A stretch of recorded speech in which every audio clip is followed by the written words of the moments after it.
Burnley 1, Wolves 1. We just left Turf Moor, and I think before the game we would have taken a point, but with what had happened throughout the game, I think Wolves had created enough half chances to possibly could have gone on to get all three. I think you could tell with some of the players' reactions at the end.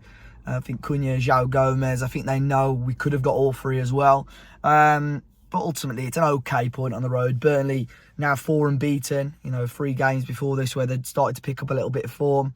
To get a point away from home in the Premier League is not awful.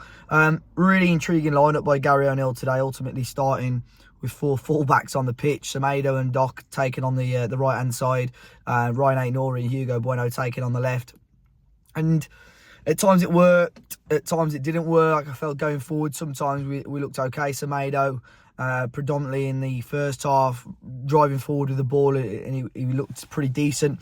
But ultimately the goal, I think at first I put the blame on Doc for not being anywhere near that back post, but looking at it again, you could probably pinpoint the blame on Semedo. I think Kilman's probably covered the guy at the back post, or centrally, and then the guy who scores, Brun Larsen, is just completely unmarked, and Semedo's probably got to push himself onto there. So a little bit of a frustrating goal to give away. It's first lapse of concentration from Wolves really throughout the game, and Burnley, kept piling on the pressure, but it was almost like a basketball match throughout the game. The momentum was just swinging from one team to the other, and just end-to-end stuff at times.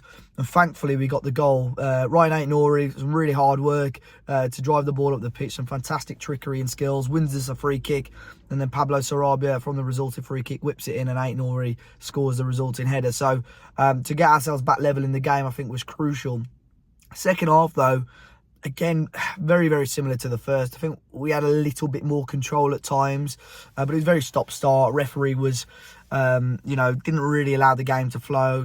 Talking about that, I think our free kick was soft, but then looking at it as well, the Burnley free kick, which led to their goal, was extremely soft as well. So we had a frustrating game, the referee, really. But, you look at Leon Chiwomi again, just struggling to make an impact in the game. I don't think it was his worst. I think he struggled more against Villa. He got himself involved a little bit more again, but there were times where it's become a little bit of a running joke now that Pablo Sarabia is not trusting these younger lads up front.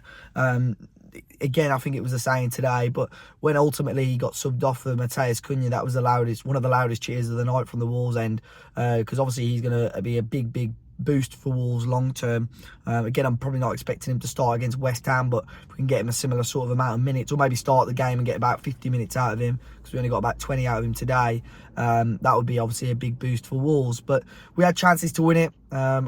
So did Burnley, to be honest. Sarr made some cracking saves throughout the game, but Lamina had a great chance, headed just wide, and the best chance of the game, other than Aït-Nouri's goal, was an Aït-Nouri chance on the left-hand side, and just, again, very similar to the Villa chance. I think the Villa chance is probably a little bit more straightforward, but this time I think he's got to put it away, but he forces a good save off Muric, the goalkeeper. So, Gary O'Neill obviously making a point clear in the press conference as well about the squad. He warned the club about the squad and overloading the current players and wanting players. It's probably the first time I've seen him sort of take a sly dig at the club about what's been going on, but we take that point and move on.